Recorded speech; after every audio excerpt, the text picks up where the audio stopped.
What's going on, guys? So I am extremely late with this news. This news actually broke about 4 weeks ago, but due to just the timing of it, I did not really have time to make a full video about it, and it didn't really warrant a cell phone video because it's pretty significant news, and I think I need to dive into it like a lot deeper than I could have if I just made a video on the spot.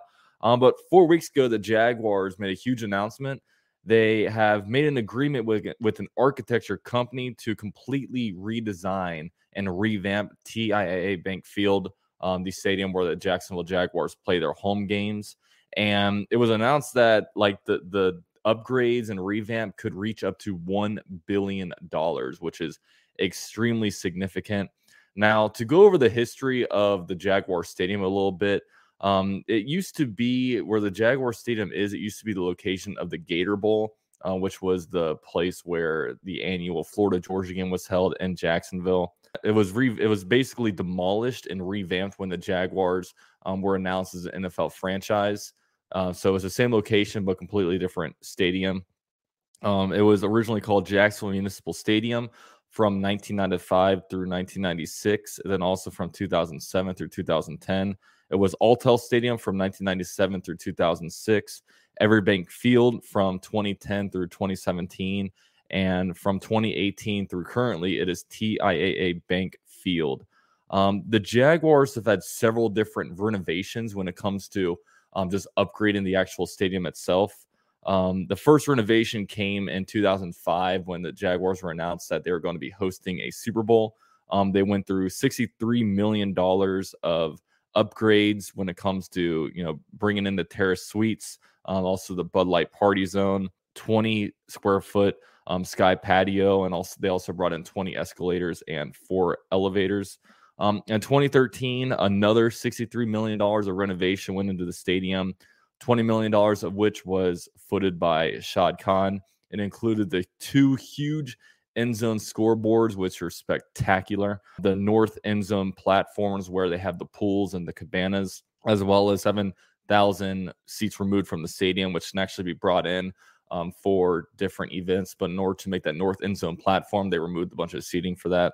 In 2016, $90 million of improvements were also made. They added the U.S. Assure Clubs, as well as the Daly's Place Amphitheater and Flex Field.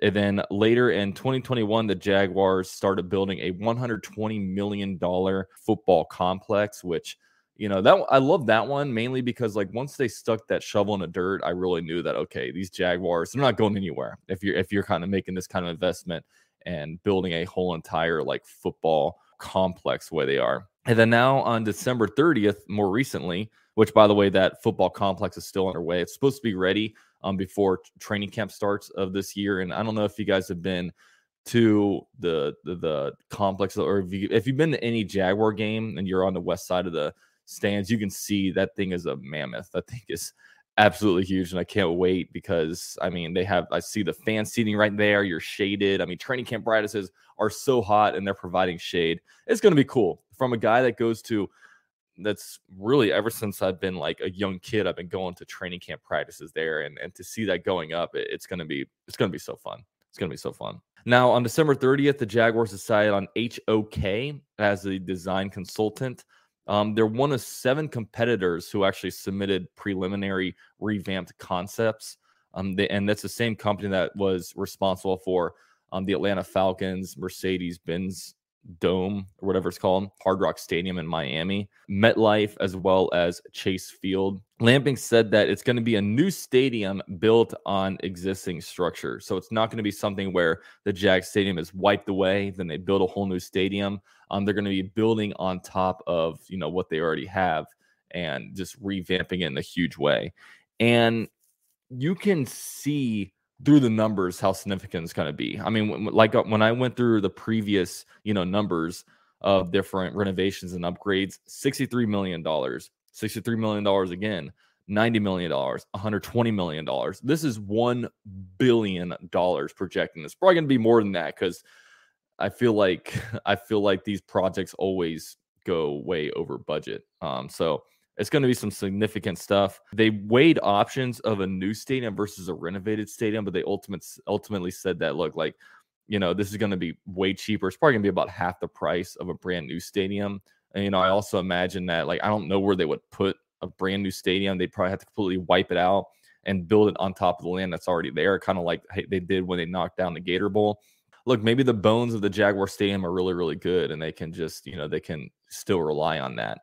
Now, funding is still underway between, the Jaguars and the city of Jacksonville. I imagine city of Jacksonville is going to pay a large portion. Also, the, Shad Khan, I imagine, is going to foot some of it too. They're going to come up with some kind of way to make this happen. But, this is something that's going to keep the Jaguars viable in Jacksonville. Now, the main thing that's captivating is like the shade for the fans. I mean, they haven't really announced a lot of info. Really, all they announced was that, okay, they picked a construction company. They really emphasize shade for the fans, because that's a huge thing with fans. I mean, if you've been to a Jags game in September, even early October, it is so brutally hot. And there's people out there that just physically can't go to the games because they can't bear the heat. There's all these people, with having the heat strokes, and, people that aren't drinking enough water beforehand. I mean, it's tough. I mean, it really is. I mean, you're in that stadium getting absolutely cooked at these 1:00 games. So that's one thing. Also, they emphasize reduced seating, which is going to come when it comes to taking out, like, I think they're going to increase the general admission seats and kind of reduce some of the premium seating, is what it sounds like. They might even expand some more premium seating, but like decreasing the amount that's kind of currently out there. And also they emphasize that it's a stadium revamp and not a brand new stadium. Those are really the main things that they emphasized.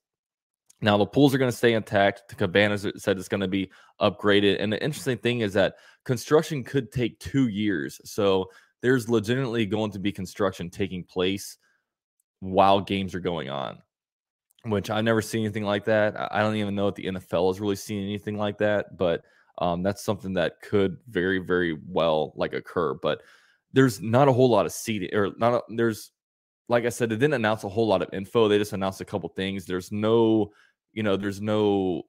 what's the word for it? Like pictures, like planning pictures. What's the word I'm thinking about? I don't know, but there's no projected pictures of what the stadium's going to look like. They've seen, like, the Mark Lamping them have seen preliminary pictures of what these people, these construction companies have to offer. Imagine you're going to take that, they're going to tweak it, they're going to put in their own designs, and all of a sudden they're going to meet with a plan that makes sense, that is possible, and will really give the Jaguars the most bang for their buck. I mean, they're spending $1 billion. They're going to make sure each million is used wisely in this thing. So, yeah, it's crazy news, and really, it's huge because Jacksonville needed this. I mean, especially when it comes to viability in the NFL. I mean, we've seen crazy stadiums taking launch. I mean, I went to the Minnesota Vikings Stadium not long ago. That thing is crazy. Allegiant Stadium or Allegiant Field over in Las Vegas, SoFi Stadium. That one was a crazy thing. And I do want to make a note that the Jaguars, they're not saying they're going to make a dome. And it also doesn't sound like they're going to make like a cover, kind of like the Miami Dolphins Stadium, where it's almost like a plate with like a hole in it. I don't think they're going to do that. I think it's going to be more of like, a shade over the top of the thing with open airflow, which is nice because, look, the Jag Stadium gets, right on the water. There is plenty of wind. So it's not going to be a complete, air climate controlled dome. It's going to be more of just like a roof over there with, allowing the ocean and river breeze to come in and kind of do it that way, which is what SoFi Stadium does over in Los Angeles. That's kind of their setup too. So yeah, it's a huge win for Jacksonville. And also, like, just the fact that the Jaguars can keep winning, that's going to help a lot, because I mean, I can't even imagine the amount of money that, because usually we're used to these week 18 games being like, Jaguars are, 4-11 or 4-12, whatever the number is, looking to just end their season on a high note. If you lose, you get the better draft pick. If you win, whatever. I mean, it's really just almost like a win-win, lose-lose, however you want to look at it. the Jaguars were able to get that game flexed in a Saturday night. It was like a huge sellout crowd. A lot of people, I think there was over 70,000 people there. That's crazy. Then a week later, they hosted a playoff game against the Chargers where they were able to win that one. And I imagine just those games, I don't have the numbers, but I imagine that just really just boost up the earnings for the Jaguars. And you just see these new crazy stadiums popping up. So yeah, it's something that we need. I'm really, really curious to see what these pictures look like of the newly revamped stadium, because man, I mean, I was a huge Jaguar fan that's been going to games since I was a little kid. Grew up in Jacksonville. It's going to be a crazy, crazy thing to see, and I hope everything works out to where funding and everything is agreed on, and there's not too much. I felt like the shipyards process and the Lot J process was just did not work out well when it comes to just the stadium or just the city understanding Mark Lamping and the Jaguars' needs. And it just felt like it was more the Jaguars versus the city. I hope that's not the case with this. I hope it's more like, it's a mutually agreed upon thing where like, look, we need this to happen. And then it's less messy. I didn't pay much attention to shipyards and a lot of J stuff, but it just always seemed like Shad Khan and Mark Lamping wanted this, and the city of Jacksonville didn't want any part of it, and they were just kind of battling a little bit. I don't know. Like I said, I'm not an expert in this field. I'm a football guy. I'm not the a fundraising / city of Jacksonville / taxpayer money type of expert. So we'll see. I hope this whole thing comes into fruition, which it's looking like it'll have to be if the Jaguars do want to keep this team in Jacksonville, which I have no doubt they're going to be able to do that. Being that, look, you're not going to pop up $120 million football facility and then leave Jacksonville in 5 years. You know what I'm saying? It's just not going to happen. So exciting news. Let me know what you guys think. Go Jags.